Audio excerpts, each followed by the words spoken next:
मृत्यु भोज खाना सही है या गलत?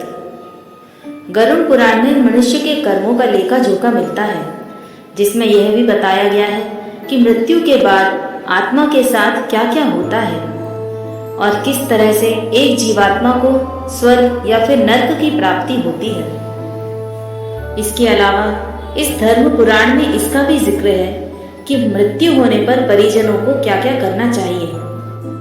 तो चलिए जानते हैं कि मृत्यु भोज खाना सही है या गलत।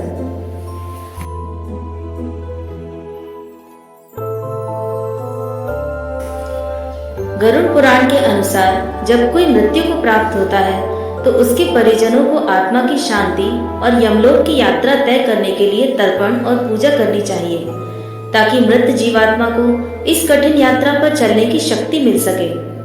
दरअसल जब जीवात्मा शरीर का त्याग करती है तो वह निर्बल हो जाती है। ऐसे में उसके परिजन 12 दिनों तक जो पिंडदान करते हैं उसे खाने से जीवात्मा को चलने की शक्ति मिलती है।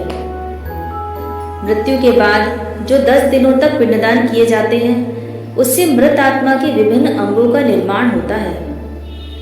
11वें और 12वें दिन के पिंडदान से शरीर पर मांस और त्वचा का निर्माण होता है। फिर 13वें दिन जब तेरहवीं की जाती है तब मृतक के नाम से जो पिंडदान किया जाता है उससे ही वह यमलोक की यात्रा तय करती है। मान्यता है कि आत्मा 12 दिन तक पैदल चलकर कई कष्टों को झेलकर अपने गंतव्य अर्थात प्रभु के धाम तक पहुंचती है। इसलिए हिंदू धर्म में तेरहवीं करने का विधान है, परंतु कहीं कहीं समय का अभाव हो या फिर अन्य कारणों से भी 13वीं या फिर 12वीं की जाती है। इस दिन मृतक के पसंदीदा खाद्य पदार्थ बनाए जाते हैं और फिर ब्रह्म भोज आयोजित किया जाता है। ब्राह्मणों को दान दक्षिणा देकर मृतक की आत्मा की शांति की प्रार्थना की जाती है।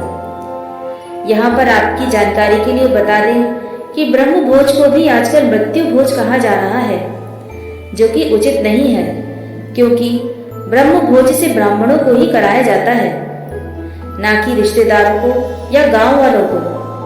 गरुड़ पुराण के अनुसार 11वें दिन महाब्राह्मणों को भोज और 13 के दिन 1 या 13 या फिर अपने सामर्थ्य के अनुसार ब्राह्मणों को भोज कराना चाहिए। साथ ही ब्राह्मणों को सफेद साफी जनेऊ एकमात्र दान किया जाना चाहिए। इससे आत्मा को शांति मिलती है। अब मित्रों, आपके मन में यह प्रश्न उठ रहा होगा कि अगर मृत्यु भोज का प्रावधान ही नहीं है तब फिर इसकी शुरुआत कैसे हुई।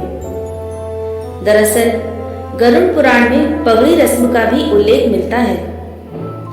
यह रस्म तब की जाती है जब परिवार के मुखिया की मृत्यु हो जाती है। इसके बाद घर का नया मुखिया चुना जाता है और घर के सबसे अधिक उम्र के जीवित पुरुष को रस्म रिवाज के साथ पगड़ी बांधी जाती है।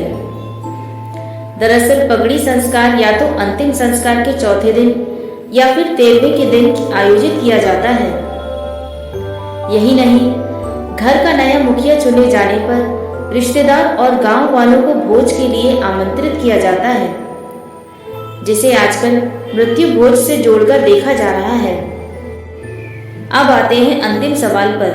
अगर कोई मृत्यु भोज का आयोजन कर रहा है तो क्या गलत है, और जो भोज खा रहे हैं क्या वे कोई पाप कर रहे हैं? तो मित्रों, इसका उत्तर वैसे सीधे तौर पर तो हमारे धर्मशास्त्रों में नहीं मिलता है, लेकिन अगर आप महाभारत के अनुशासन पर्व के एक प्रसंग पर गौर करेंगे तो आपको इस प्रश्न का उत्तर मिल जाएगा।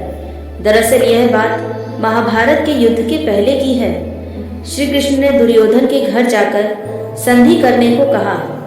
भगवान श्री कृष्ण ने दुर्योधन को हर तरह से युद्ध नहीं करने की सलाह दी, लेकिन जब दुर्योधन नहीं माना तो श्री कृष्ण वहां से लौटने लगे। ऐसे में दुर्योधन ने उन्हें भोजन करने के लिए कहा।